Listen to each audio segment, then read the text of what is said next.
Terima kasih untuk hadirat-Mu ya Tuhan, yang begitu kuat di tengah-tengah kami. Kami percaya semua yang sakit Tuhan sudah sembuhkan. Karena doa kami sudah naik ke hadapan hadirat-Mu. Semua nyanyian pujian sudah naik ke hadapan hadirat-Mu. Bahkan setiap korban-korban persembahan kami naik ke hadapan hadirat-Mu. Dan Kau ingat akan kami ya Tuhan. Kau ingat akan umat-Mu ini ya Bapa. Kalau Engkau ingat akan kami ya Tuhan, maka kami akan melihat hal-hal yang ajaib itu terjadi dalam hidup kami. Kalau Engkau ingat akan kami, maka Engkau akan limpahkan kepada kami hujan berkat-Mu ya Tuhan. Hujan keselamatan itu ya Tuhan. Terima kasih Tuhan, terima kasih. Kami berdoa untuk anak-anak-Mu ya Tuhan. Terus ya Tuhan, yang ada di rumah-rumah, di ruang-ruang isolasi, Tuhan sembuhkan mereka ya Tuhan. Kami berdoa untuk pemerintah bangsa dan negara kami Indonesia. Tuhan selamatkan Indonesia. Indonesia sehat. Indonesia pulih kembali. Tuhan kami berdoa dalam nama Yesus. Indonesia penuh dengan kemuliaan Tuhan. Terima kasih, Indonesia penuh dengan pengetahuan akan kemuliaan Tuhan. Seperti air yang menutupi daripada lautan. Terima kasih Tuhan, terima kasih. Urapi hamba-Mu untuk dapat menyampaikan pesan firman-Mu dalam bahasa yang sederhana dan mudah dimengerti. Di dalam nama Yesus, semua kita yang siap menerima firman dengan hati gembira, sama-sama katakan amin. Amin. Silakan duduk kembali Bu Bapak. Shalom, puji Tuhan. Hari ini kita lanjutkan lagi pembahasan kita Ibu Bapak tentang kunci hidup sukses, ya, yaitu dengan yang ketiga adalah merenungkan firman Tuhan. Saya mau ulang lagi Ibu Bapak yang kasih dalam Kristus, yaitu bahwa sukses itu bukanlah tujuan. Ya, kita bahas sukses itu bukan tujuan, tetapi perjalanan untuk melakukan kehendak Allah. Nah, oleh karena itu kita sudah belajar, saya akan ulang ya tentang definisi daripada sukses. Ya, sukses itu adalah apa sih? Kita menjadi apa yang dikehendaki Tuhan. Ya, coba saudara ikutin saya dengan bersuara. Yuk sama-sama katakan, sukses itu adalah kita menjadi apa yang Tuhan kehendaki. Coba ucapkan. Sukses itu adalah kita melakukan apa yang Tuhan kehendaki. Sukses itu adalah memiliki apa yang Tuhan kehendaki. Jadi saudaraku saya ulang lagi. Jadi kata sukses itu, jangan kita pikir, bukan cuma bicara tentang kekayaan, pangkat, jabatan. Itu adalah saudaraku, adalah akibat daripada sukses. Definisi sukses adalah apa? Melakukan, menjadi, melakukan, dan memiliki apa yang Tuhan kehendaki. Katakan amin. Makanya orang Kristen yang mengerti tentang arti sukses, ya, dia tidak ini bukan tujuan, tapi ini perjalanan melakukan kehendak Tuhan. Yang mengerti katakan amin. Nah, saya ulang lagi. Sebagaimana kegagalan ada penyebabnya, keberhasilan pun pasti ada penyebabnya. Ya. Kalau kita tahu keberhasilan ada penyebabnya, maka kita harus mencari apa? Penyebab keberhasilan. Kalau kita mau hidup sukses. Nah, Pengkhotbah 10 ayat 10 katakan begini. Jika besi menjadi tumpul, tidak diasah, maka orang harus memperbesar tenaga. Tetapi yang terpenting untuk berhasil adalah apa? Hikmat. Nah, kita sekarang sudah mengerti sekarang. Ya, untuk kita bisa berhasil, ya kan di dalam perjalanan kita melakukan kehendak Tuhan, kita butuh yang namanya hikmat dari Tuhan. Karena hikmat ini yang bisa menuntun kita, ya kan, untuk kita bisa membedakan, saudara, mana kehendak Tuhan, mana bukan. Yang mengerti katakan amin. Jadi kita tahu sekarang penyebab daripada sukses adalah apa? hikmat Tuhan. Nah hari ini ya kan kita akan bahas. Kemarin ya kan kita selama 2 hari berturut-turut kita bahas yang pertama adalah nasihat. Ya kan kita bisa dapatkan hikmat Tuhan dari nasihat yang berasal dari Tuhan. Ya kan saudara. Yang kedua kita bisa dapatkan hikmat Tuhan dari mana? Pergaulan. Hubungan. Ya kan? Karena kita tahu kalau kita dapat hikmat maka kita akan berhasil. Kemarin saya akan garis bawahi itu tentang, saya tutup dengan kisah siapa? Yesus. Yesus adalah manusia yang berhasil. Katakan amin.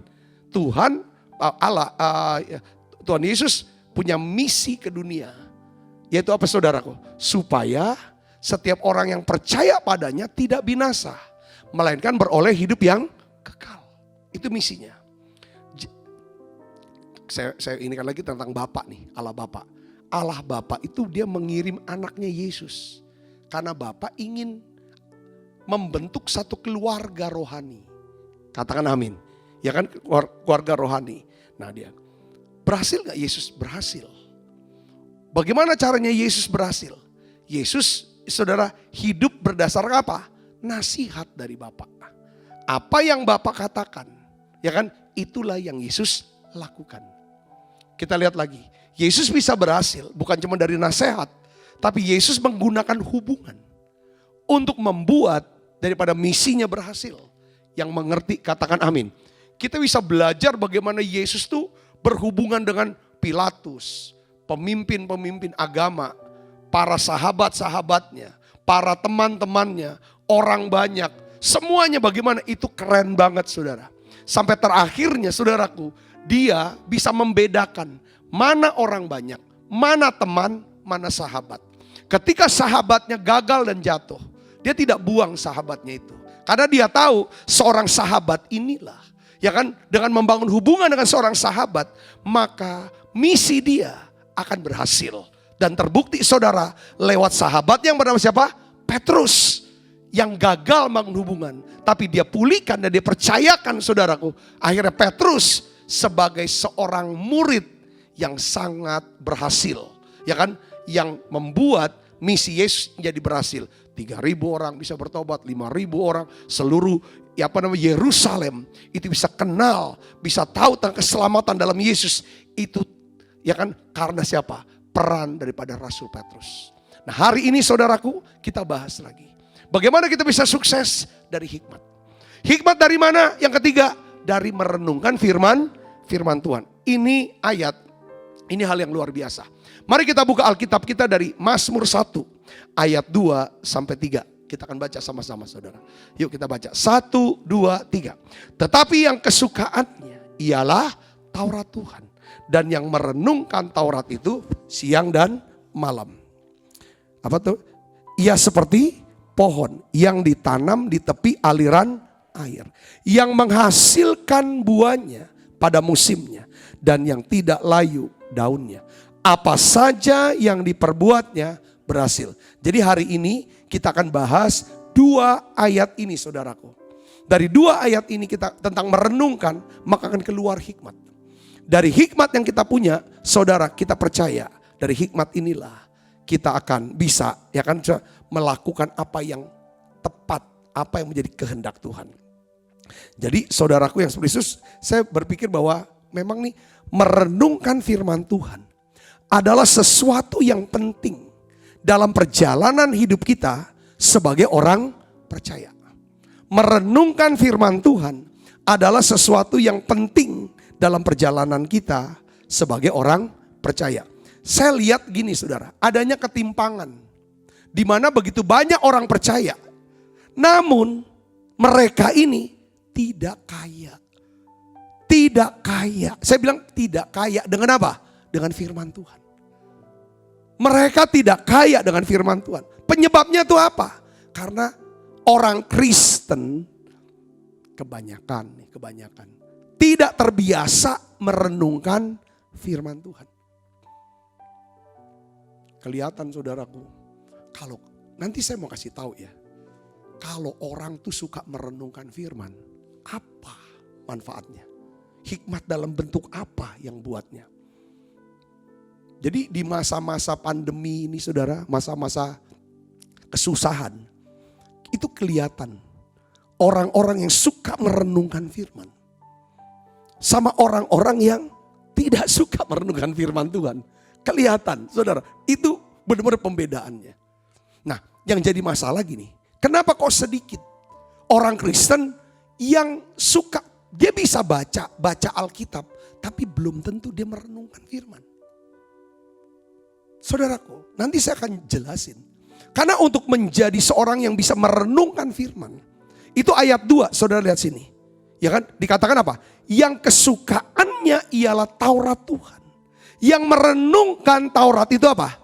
Siang dan malam. Ternyata untuk bisa merenungkan firman Tuhan, itu dibutuhkan kenyataan bahwa kita harus apa? Mempunyai apa? Kesukaan merenungkan firman.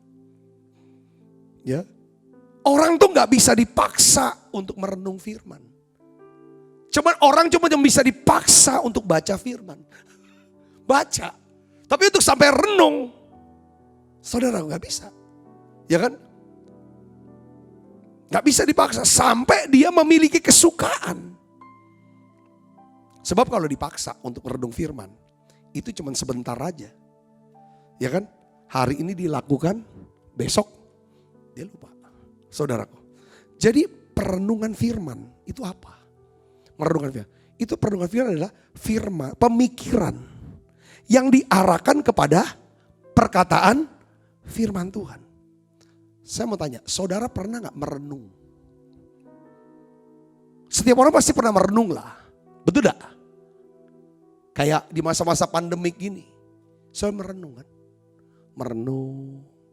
Ada yang merenungnya apa? Renungannya gimana? Positif atau negatif? Ada orang yang renungannya tuh ke belakang. Kenapa lah saya harus lakukan yang seperti itu? Kenapa saya ambil keputusan seperti itu? Seandainya saya gak ambil keputusan itu, gak buat itu, saya mungkin gak begini. Itu yang masa lalu yang negatif dia renung. Jadi pemikiran yang diarahkan ke satu titik. Terus menerus dia pikirkan, saudara, lalu dia ucapkan dalam batin dia. Terus sampai akhirnya masuk ke dalam alam bawah sadar. Tapi ada juga bisa kita merenungkan yang ke depan. Ini bagus. Nanti saya mau kasih contoh aja supaya apa tuh merenungkan firman. Contohnya, siapa yang pernah menikah? Pada waktu saudara pernah menikah, waktu saudara merencanakan pernikahan, saudara pasti duduk merenung. Renungannya apa? Tanggal berapa? Hari apa? Bulan apa? Tahun berapa? Tempatnya di mana? Acaranya gimana? Undangannya gimana? Ibadah pemberkatannya gimana? Pakaiannya gimana? Suasana di gereja gimana? Suasana di tempat pesta gimana? Lalu siapa yang jadi panitia? Saudara terus undangan siapa namanya? Saudara renung. Oh iya. Terus udah gitu pikir lagi. Diomongin lagi nanti sama pasangan. Dipikir lagi, diomongin lagi, diomongin terus. Sampai terus. Kayaknya udah mantap di sini. Itu namanya merenungkan. Ketika kita merenungkan kebenaran firman Tuhan, kita ini seperti sedang mendownload gitu saudara. Pengetahuan, pengertian, pewahyuan, hikmat Allah. Kita download ke dalam pemikiran kita. Karena pemikiran kita ini dipenuhi firman, kebenaran. Jadi kalau kita gemar, saya pakai kata gemar ya. Jika kita gemar merenungkan kebenaran firman Tuhan, maka kebenaran itu akan terprogram masuk ke dalam benak pikiran kita. Sehingga dari diri kita akan keluar apa? Selalu keluar apa? Kebenaran. Dan sesuatu yang benar. Dulu tuh kalau kita ngomong tuh kadang-kadang kan bisa ngomong yang gak benar. Gak benar tuh bisa gak sesuai fakta lah. Ya saudara, bisa dilebihkan, bisa dikurangkan. Bisa gak ada, kita bilang ada. Tapi kalau kita suka merenung firman, itu tiba-tiba kok kita bisa berkata yang benar ya. Kok kita bisa berpikir yang benar ya. Kok kita bisa berbuat yang benar ya? Dulu mau ngomong benar aja gak berani. Harus bohong. Jadi merenung firman itu, jadi pemikirannya diarahkan ke satu titik. Satu ayat. Gitu saudaraku. Nah, saya mau kasih tahu. Kalau kita selalu mikir firman, satu ayat aja. Nanti saya akan prakteknya itu gimana. Saya mau jelasin dulu tentang hikmat Allah itu muncul. Saudaraku, yang akan membuat saudara akan berhasil. Yang membuat saudara akan melihat keajaiban-keajaiban terjadi dalam hidup saudara. Saudara akan punya iman yang makin kuat. Saudara punya pengharapan yang makin besar pada Tuhan. Saudara percaya akan kasih Allah yang kekal. Yang gak bisa kurang, gak bisa makin besar. Kasih Allah itu tetap sama kita. Gak tergantung prestasi kita atau perbuatan kita. Itu kalau saudara suka merenung firman. Saya kasih contoh dikit lagi nih. Allah adalah kasih. Coba direnungin. Allah adalah kasih. Apa yang kita tahu tentang Allah? Kita pikirin. Adalah ya adalah. Kasih. Kau pikir kasih. Oh. Jadi kalau saya punya kasih. Artinya saya punya Allah. Ada kasih. Ada Allah. Ada Allah. Ada kasih. Kasih. Kalau ada kasih. Kenapa kok lenyapin ketakutan? Ya karena Allah. Maha kuasa. Maha besar. Maha pintar. Maha punya segalanya. Kalau ada dia. Ada kasih. Ada kasih. Tidak takut. Ada kasih. Ada kekuatan. Ada kasih. Ada kesegaran. Ada keberanian. Nah ini cara merenungkan. Terus. Lalu setelah kita pikir lagi. Kita mulai ucapkan lagi. Lalu kita mulai doakan lagi. Kayak semacam kita mulai memprogram ulang tuh. Jadi hasilnya apa? Hasil merenungkan firman. Kalau kita renungkan firman. Ini cuma satu kata itu. Hasilnya apa saudara? Segala pemikiran yang tidak benar. Yang datang melalui usulan. Nasihat, perkataan akan mudah terdeteksi dan kita bisa dengan cepat apa? Menolak. Katakan amin. Gak gampang-gampang kita iya. Sekalipun dia mungkin orang yang lebih tua. Dia lebih kaya. Jabatan lebih tinggi. Tidak semua usulan nasihat. Jadi saudara, kalau kita suka merenungkan firman. Saudaraku, karena firman pada mulanya adalah firman. Firman itu bersama-sama dengan Allah. Dan firman itu adalah Allah. Kalau saudara dan saya punya firman, saudara punya Allah. Katakan amin. Wah ini dahsyat ini. Jadi Allah yang di mana maksudnya di sini? Ya firman. Dalam bentuk firman. Siapa namanya? Firman itu jadi manusia. Namanya siapa? Yesus. Yohanes 1 ayat 12 ayat 14. Saudaraku, ada lagi Yesus berkata, perkataan-perkataanku, aku firman, perkataanku adalah roh dan hidup. Jadi kalau kita punya firman, ada roh Allah, roh kehidupan.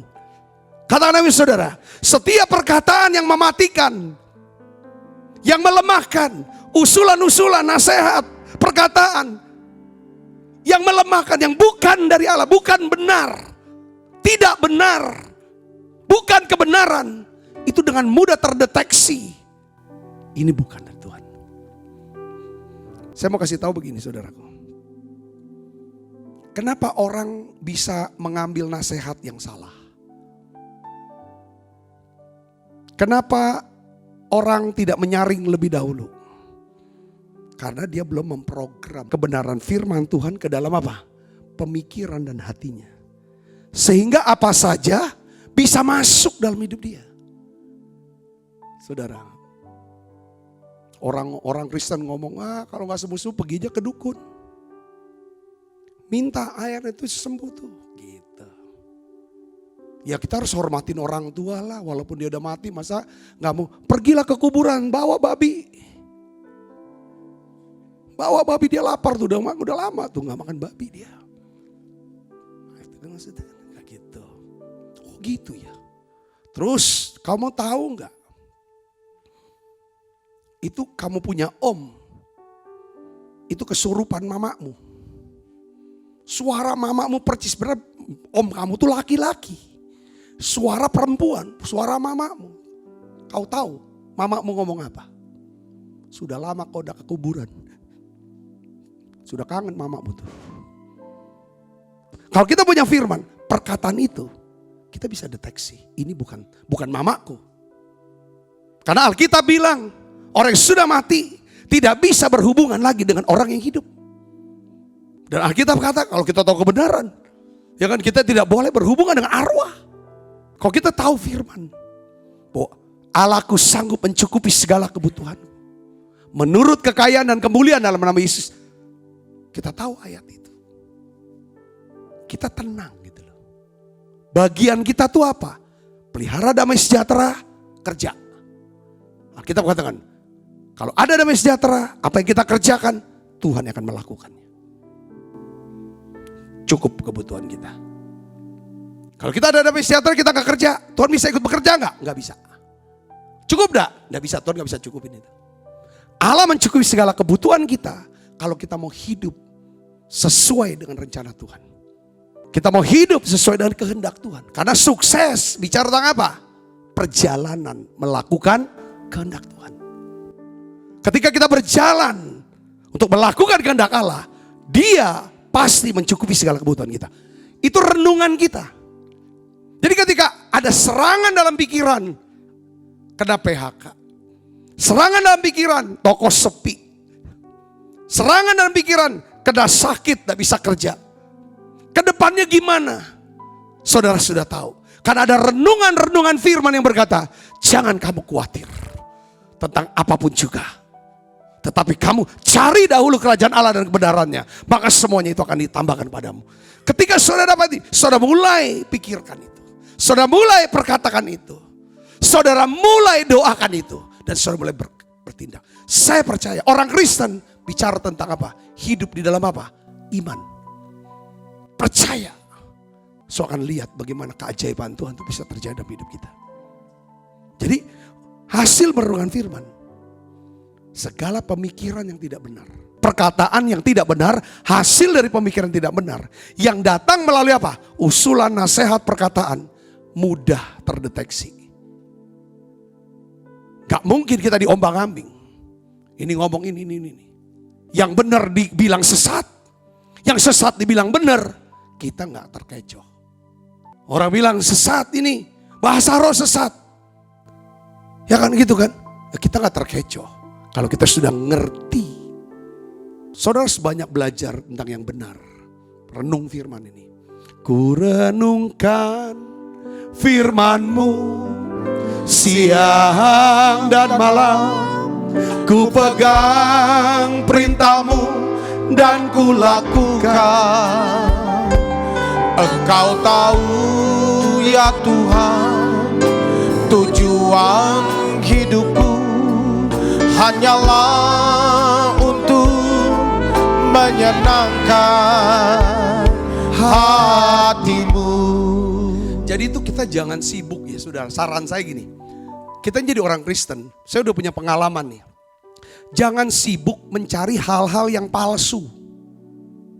Hal-hal yang tidak benar. Hal-hal yang negatif. Tentang setan, tentang apa, segala yang sesat-sesat. Belajar ajaran sesatnya gitu. Enggak, kalau pendapat saya enggak perlu. Belajar aja kebenaran firman Tuhan yang murni. Nanti kalau datang sesuatu yang sesat, yang tidak benar, itu dengan mudah kita deteksi. Contoh, saudara tahu kan Bank Indonesia, setiap kali Bank Indonesia mengeluarkan uang kertas baru, itu dia biasanya bikin iklan. Ya kan? Dia ajarkan pengetahuan tentang uang baru. Bagaimana caranya ngajarkan? Dipegang, diraba, diterawang. Jadi kita diajar untuk mendeteksi uang asli. Cara mendeteksi uang asli adalah dipegang, diraba, diterawang. Jadi Bank Indonesia tidak mengajarkan kita tentang uang palsu. Bank Indonesia cuma mengajarkan kita untuk mengenali apa? Uang asli. Ibu bapak bisa mengerti ini. Kalau kita mengetahui apa yang benar, maka kita dengan mudah bisa mendeteksi dan menolak apa yang palsu. Saat kita merenungkan kebenaran firman Tuhan, kita memprogram kebenaran firman ke dalam hidup kita. Siapa yang suka kasih sesuatu yang palsu? Sesuatu yang menyesatkan. Siapa namanya? Iblis. Lewat apa? Pemikiran-pemikiran, renungan-renungan pribadi kita lagi diam. Kadang-kadang dalam satu komunitas, makanya kita mulai dengan apa? Nasihat, komunitas sepergaulan itu sangat penting. Karena dari situ juga musuh yang namanya iblis bisa masuk. Nasihat yang salah, pergaulan yang salah, mengakibatkan renungan yang salah. Lalu dapatnya apa saudara? Pemikiran yang salah, jalan yang salah. Saat kita merenungkan firman Tuhan, kita nih sedang menyimpan apa? Firman dalam roh kita, hati kita. Di mana ada firman Tuhan, di sana ada Tuhan. Saya ulangi lagi. Karena pada mulanya adalah firman. Firman itu bersama dengan Allah. Dan firman itu adalah Allah. Katakan amin. Yusuf seorang yang selalu berhasil dalam pekerjaannya. Kita sudah belajar, sudah tahu bahwa sejak Yusuf dapat mimpi, kehidupannya apa saudara? Turun ke bawah. Sepertinya turun ke bawah. Tetapi walaupun turun ke bawah, Alkitab bilang apa saja yang dikerjakan Yusuf dibuat Tuhan berhasil. Kenapa? Ada pernyataannya, ya kan? Karena Tuhan menyertai Yusuf. Bagaimana kita tahu Tuhan menyertai Yusuf? Tandanya apa saudara? Yusuf disertai Tuhan karena Yusuf menyimpan apa? Firman Tuhan. Saudara mau mengalami yang namanya Allah Immanuel, Allah yang beserta kita, yang membuat kita nggak gelisah, yang membuat kita tidak gentar dan takut, tapi penuh dengan damai sejahtera dan sukacita. Caranya gimana? Ya firman. Firman kita. Renungkan, baca. Saudara baca firman. Pikirkan firman. Deklarasikan firman. Saudaraku. Daud. Nah saya mau kasih tahu lagi tentang Daud nih. Contohnya 2 saja. Banyak sih sebenarnya. Daud berhasil dalam segala pekerjaannya. Daud berhasil karena apa? Tuhan menyertainya. 1 Samuel 18 ayat 14 katakan. Daud disertai Tuhan karena Daud apa? Menyimpan firman di dalam untuk bisa firman bisa tersimpan di hati kita. Saudara tahu nggak apa? Kita harus apa? Merenungkan firman. Katakan amin. Ini bukan sombong saudara, ini bukan sombong. Ya bukan sombong. Daud tuh tulis ini, bukan dia mau ngomong sombong. Di dalam Mazmur 119 ayat 97 sampai 100. Saudara, Daud bilang apa? Aku tuh lebih bijaksana dari musuh-musuhku. Aku lebih berakal budi daripada semua pengajarku. Aku lebih mengerti daripada orang-orang tua. Kenapa? Karena aku merenungkan firman Tuhan. Mungkin saudara masih muda usianya. Tapi kalau saudara seperti Daud, suka merenungkan firman, suka memikirkan firman, saudara akan lebih bijaksana dari musuh-musuh saudara. Siapa yang menjadi musuh saudara sekarang? Penyakit kah? Masalah keuangan kah? Pekerjaan kah? Di dalam keluarga kah? Itu musuh kita. Saudara menghadapi orang-orang yang sulit, yang terus menerus membuat saudara jadi susah hati. Dengar baik, saudara akan jadi orang bijaksana. Bijaksana itu apa? Kalau kita lebih bijaksana dari musuh kita, kita keluar sebagai apa? Pemenang. Katakan amin. Kalau kita lebih berakal budi daripada pengajar kita, dia yang sebenarnya jadi murid kita. Katakan amin saudara. Anak-anak kuliah, anak-anak sekolah, kalau kamu suka renung firman, suka mikirkan firman, gurunya, dosennya bisa ngomong gini, kamu udah bisa lihat. Lebih berakal budi. Bahkan Daud bilang, karena aku suka merenungkan firman, aku tuh lebih ngerti dari siapa? Orang-orang tua. Memang kembali kata ada pada Edwin Louis Cole bilang, tua itu masalah umur, tapi masalah kedewasaan itu masalah apa? Tanggung jawab. Orang tua banyak yang nggak mau tanggung jawab, ya karena umurnya panjang. Umur kan masalah angka. Nah itu dia bilang, aku lebih mengerti daripada orang-orang tua. Kenapa? Karena aku merenungkan firman. Di mana ada firman, di situ ada roh Allah. Di mana ada roh Allah, di situ pasti ada apa saudara? Kemerdekaan. Ya, di situ akan ada hikmat Allah. Nah itu penting saudara, kita bisa pelajari tiap hari. Saya ingin ajak saudara. Ku yakin saat kau berfirman, ku menang saat kau bertindak. Hidupku hanya ditentukan oleh perkataanmu. Ku aman karena kau menjaga. Ku kuat karena kau menopang.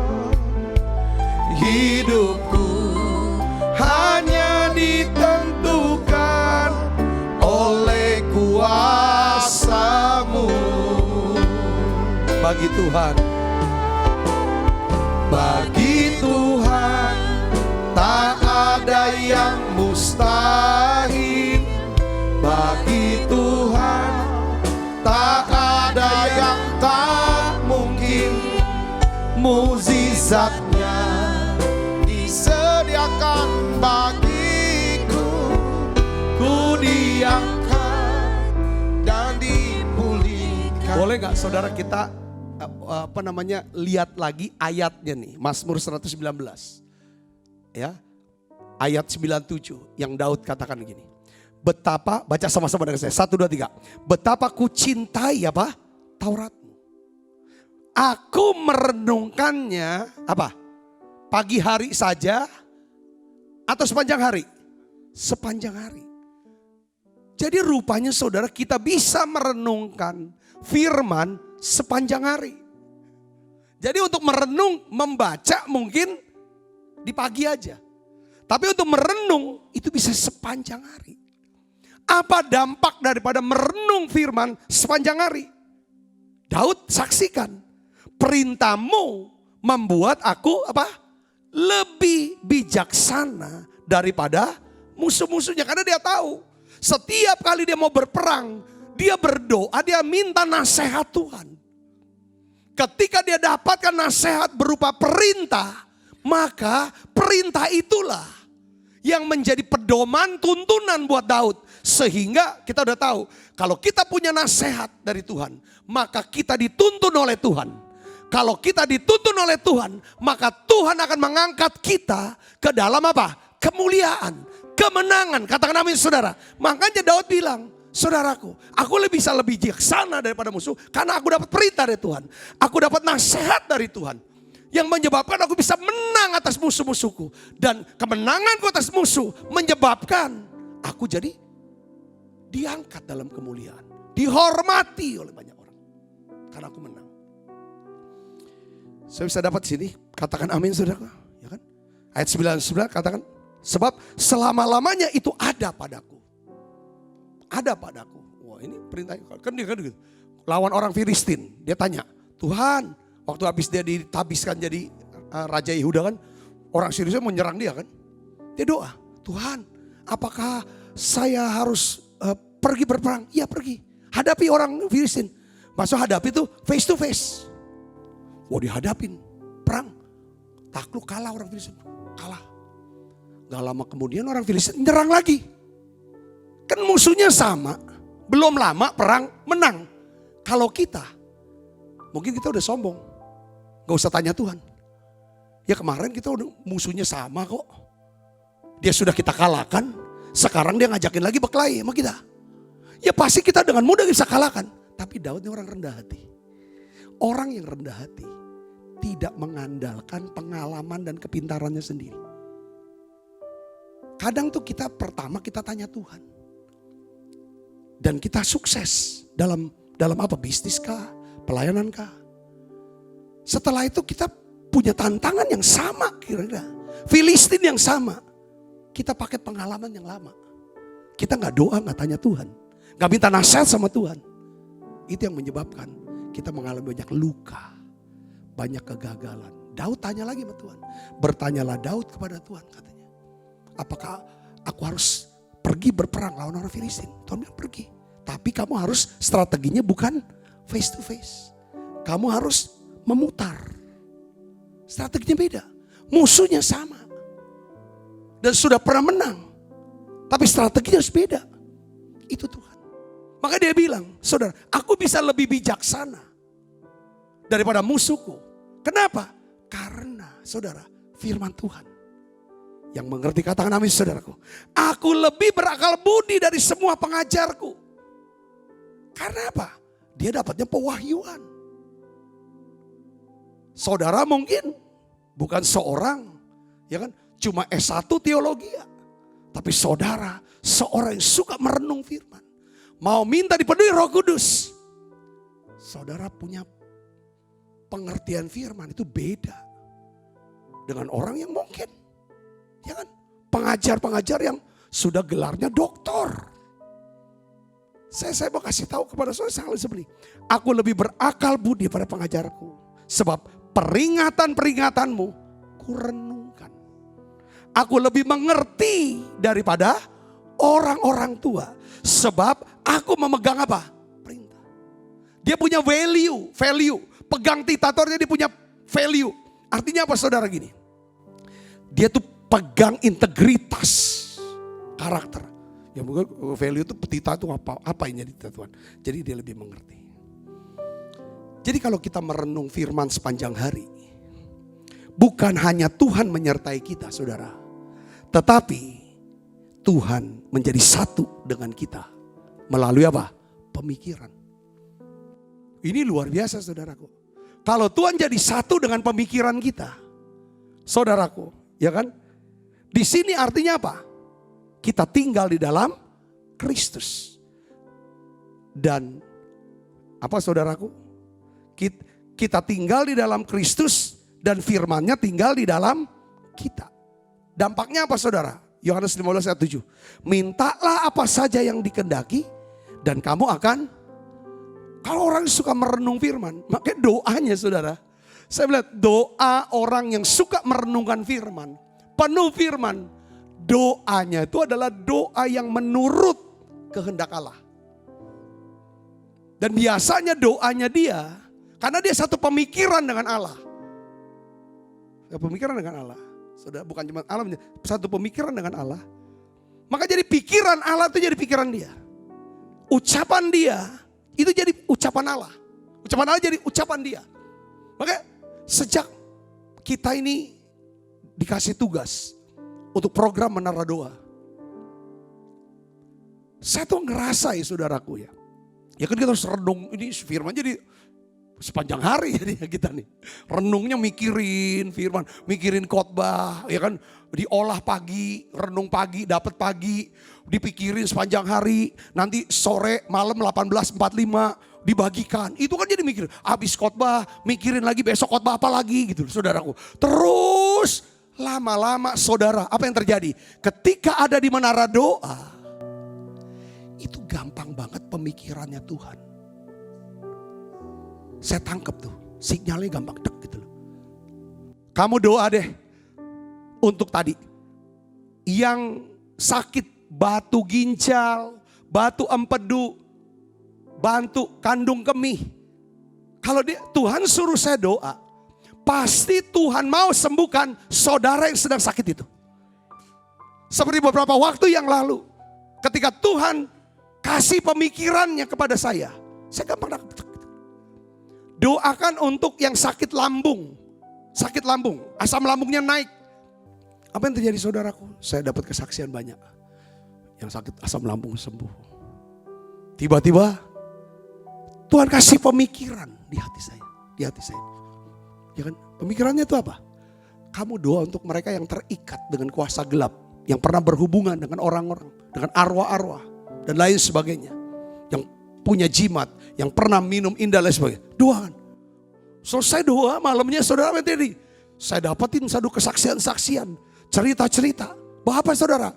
Pak, saya ngalami kelepasan. Saya gini, lepas segala macam. Saya mau beritahu kepada saudaraku. Memang tuh luar biasa. Saya ringkas aja gini dah. Ya, apa kata firman tentang manfaat merenungkan firman? Saya akan tutup dengan ini saudara. Manfaat dan berkat dari merenungkan firman. Kita lihat dari Mazmur 1 ayat 2 dan 3. 1, 2, 3. Tetapi yang kesukaannya ialah apa? Taurat Tuhan. Dan yang merenungkan Taurat itu apa? Siang dan malam. Ia seperti manfaatnya apa? Seperti apa? Pohon yang ditanam di tepi aliran air. Yang menghasilkan buahnya pada musimnya. Dan yang tidak layu daunnya. Apa saja yang diperbuatnya apa? Berhasil. Saya mau jelaskan lagi tentang arti merenungkan. Lalu manfaatnya itu apa? Secara di Alkitab ini. Bahasa Ibrani dari kata merenungkan firman adalah haga. Katakan sama-sama dengan saya haga. Tulisannya H-A-G-A. Mengandung 4 tahapan. Haga itu 4 saudara. Merenungkan itu artinya 4 saudara. Pertama yaitu ya merenungkan atau haga itu adalah apa? Memikirkan firman. Katakan sama dengan saya, memikirkan firman. Itu haga, memikirkan firman. Dia pikirin tuh firman. Yang kedua, membicarakan firman. Katakan membicarakan firman. Dibicarakan firman. Yang ketiga apa? Mendeklarasikan firman. Katakan mendeklarasikan firman. Mendeklarasikan. Yang keempat apa? Menyanyikan firman. Katakan amin. Nah saudara, makanya kenapa kok saya ya kan sangat menganjurkan ya kan menasehati saudara untuk mencatat ya saudara. Beda loh mengetik sama mencatat pakai tangan. Saudaraku. Itu ada kalau saudara belajar teori psikologinya itu beda. Itu kalau ditulis itu langsung leket ke sini. Kecimpen di sini. Tulis, belajar tulis. Gitu. Sekarang kita udah banyak kurang nulis, banyak yang ngetik. Oke, nggak apa-apa, ketik juga nggak apa-apa, itu bagus. Tujuannya tuh apa saudaraku? Nah ini, proses merenungkan. Ya, saya ngucap syukur, ya kan? Istri saya, ya kan tiap hari kalau baca Alkitab itu dia tulis pakai tangan. Lalu lihat anak, ya kan anak-anak. Kalau kamu kalau baca firman, ya suruh tuh yang ada di rumah nih kan. Si Joel baca 1 hari 5 pasal saya bilang. Ya kan terus maminya bilang, kamu buat buku, kamu catat apa yang kamu dapetin dari firman itu. Harus tulis. Tadinya kan pakai handphone gitu kan. Gak bisa, harus tulis. Karena ini proses merenungkan itu seperti itu saudara, memikirkan. Waktu nulis kan ada otak kita jalan, mikir. Lalu kita mulai diskusikan lagi ayat itu. Lalu kita mulai deklarasikan. Lalu kita nyanyikan. Contohnya ayat apa saudara? Ya kan? Allahku sanggup mencukupi segala keperluanmu menurut kekayaan dan kemuliaan. Coba saudara mulai pikirkan, Allahku kan mencukupi segala kebutuhanmu menurut kekayaan dan kemuliaan di dalam Kristus Yesus. Saya pikirkan, oh Allahku sanggup mencukupi. Dia sanggup cukupi. Saudara mulai pikirkan, pikiran terus dipikirkan. Lalu dibicarakan sama istri. Ma, Alkitab ini katakan Allahku sanggup mencukupi segala kebutuhan kita, Ma. Menurut kekayaan dan kemuliaan dalam Kristus. Kebutuhan loh, Ma, bukan keinginan. Kebutuhan. Kebutuhan apa? Kebutuhan untuk melakukan kehendak Tuhan. Bukan kebutuhan untuk melakukan kejahatan.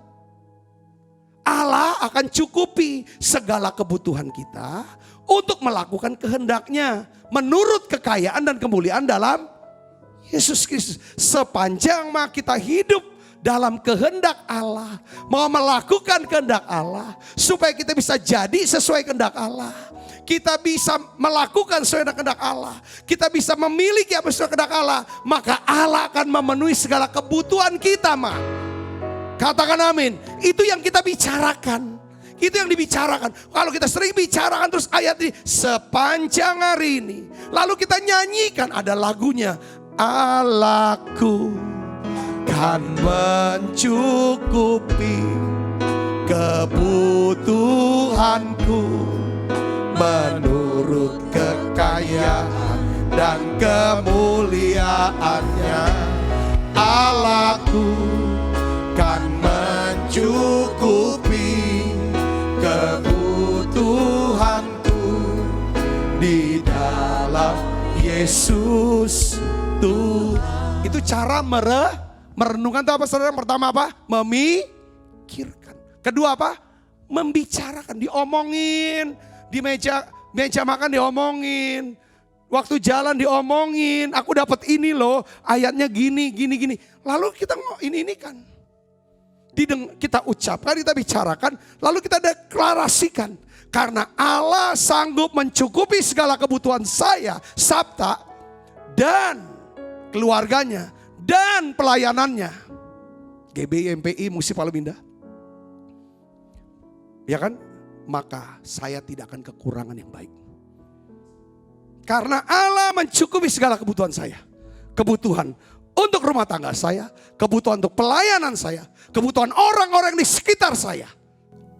Maka saya tidak akan kekurangan yang baik dari Dia. Ketika saya butuh berkat rohani, Dia berikan saya berkat rohani. Ketika saya butuh berkat jasmani, Dia cukupi segala kebutuhan jasmani buat saya.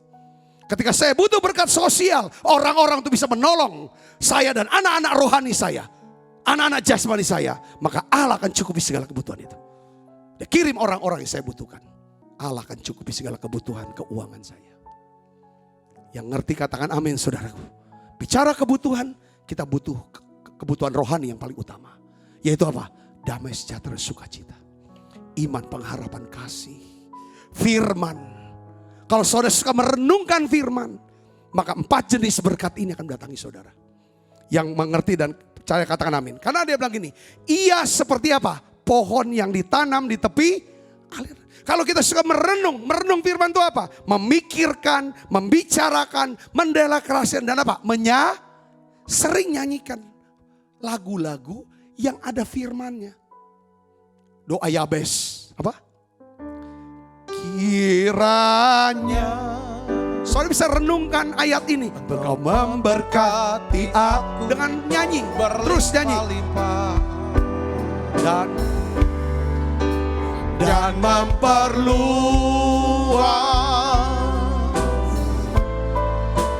daerahku.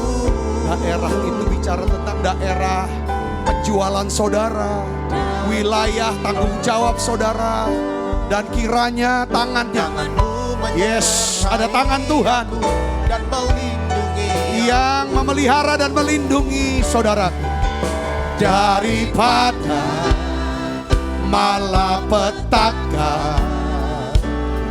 sehingga kesakitan tidak menimpa aku. Katakan amin. Ini ayat ketika saudara nyanyikan, itu masuk, sampai masuk dalam hati. Katakan amin saudara. Kapan saudara tahu bahwa ayat yang direnungkan itu masuk, terprogram sudah di dalam alam bawah sadar, di pikiran kita. Ketika di sini ada damai sejahtera, ada sukacita. Katakan amin saudaraku. Nah sekarang apa hasilnya? Menghasilkan buahnya pada musimnya. Apa arti kata berbuah pada musimnya? Ya buah roh. Kita jadi teladan hidup. Akibat kita merenungkan firman, maka muncul keteladanan dari hidup kita. Dan orang lain bisa belajar dan meniru keteladanan kita. Katakan amin. Kita menginspirasi banyak orang. Ya. Lalu karena mereka terinspirasi dengan kita, melihat keteladanan kita, mereka akhirnya jadi teladan lagi buat orang lain. Itu namanya berbuah tetap. Yang mengerti katakan amin. Kalau kita kita akan berbuah. Teladannya apa? Teladannya gini. Semua orang di PHK. Kita juga kena PHK kok. Semua orang sakit. Mungkin kita juga kena sakit. Semua orang susah. Kita juga ikut susah kok. Tapi kalau kita orang yang merenungkan firman, kita enggak stres. Kita bukan orang yang reaksinya negatif. Tapi kita bisa menjadi orang yang tenang, yang sabar, yang percaya akan Tuhan. Bahkan kita bisa menguatkan orang-orang yang sama-sama menderita bersama kita. Dan akhirnya menginspirasi banyak orang. Yang mengerti katakan amin. Saya percaya berbuah itu bukan berarti orang susah kita gak susah. Ya enggak. Bisa saja orang lain susah, kita ikut susah kok. Kayak contoh sekarang. Semua karena pandemi semua kan harus tutup. Semua gereja juga tutup. Betul gak saudara? Kita tutup. Ya kita gak mau keluh kesah susah. Saudara bisa mengerti sini katakan amin. Ya kita belajar. Merenung. Yang kedua, kita tidak akan layu. Kita tidak akan layu daunnya. Artinya apa? Tidak layu daun bicara tentang apa? Kita ini menjadi orang yang berubah. Menjadi apa? Bijaksana. Kita akan berhenti melakukan tindakan yang bodoh. Kalau kita suka merenung firman, kita tidak layu daun kita. Tidak layu daun kita kalau kita merenung firman. Artinya apa? Kita jadi bijak. Ada hikmat. Ini yang membuat kita berhasil. Daun hijau, daun kadang-kadang seringkali daun bicara tentang karunia Roh Kudus. Ini yang menyembuhkan, yang memulihkan banyak orang. Buah itu adalah buah keteladanan. Itu sifat karakter, saudaraku. Nah di sini dikatakan apa? Tuhan akan memberikan kita apa? Daun tidak layu, keberuntungan, mujizat. Tuhan akan mengubah kita menjadi orang besar, yang kuat menjalani proses dalam kehidupan kita. Tuhan akan mencurahkan kepada kita apa saudara? Ya kan? Segala berkatnya di mana kebaikan dan kemurahan Tuhan akan mengikuti kita. Katakan amin saudaraku. Ya, tidak layu daunnya. Kita tidak biasa terperosok dalam hidup. Kita berubah menjadi orang yang terhormat. Itu tidak layu daunnya. Apa saja yang diperbuatnya berhasil. Saya percaya, saya berdoa biar saudara semuanya diberkati Tuhan. Menjadi orang-orang yang sukses. Saudara mau sukses dalam hidup ini? Saya mau. Saudara mau. Kita sama-sama harus sukses. Katakan amin. Sukses itu bukan tujuan. Sukses itu adalah perjalanan untuk melakukan kehendak Allah. Biar sampai satu hari. Sukses yang sejati adalah ketika kita ketemu Tuhan. Kita akan dengar Tuhan bicara. Baik sekali perbuatanmu. Hai hambaku sabta. Yang baik dan yang setia. Ya kan? Engkau sudah setia atas tanggung jawab yang kecil, perkara yang kecil ini. Ya kan? Aku akan berikan perkara yang lebih besar. Masuklah dan turutlah dalam kebahagiaan Tuhanmu. Ini sukses terbesar. Katakan amin. Sukses kita adalah apa? Kalau kita dengar Tuhan bilang, baik sekali perbuatanmu. Hai hambaku yang baik dan setia. Itu sukses terbesar. Kenapa? Karena kita melakukan kehendak Dia. Karena kita tahu untuk bisa melakukan kehendak Dia. Mari kita menjadi orang yang butuh nasihat dari Tuhan. Kita menjadi orang yang butuh pergaulan yang sehat. Kita harus merenungkan firman Tuhan. Katakan amin saudara.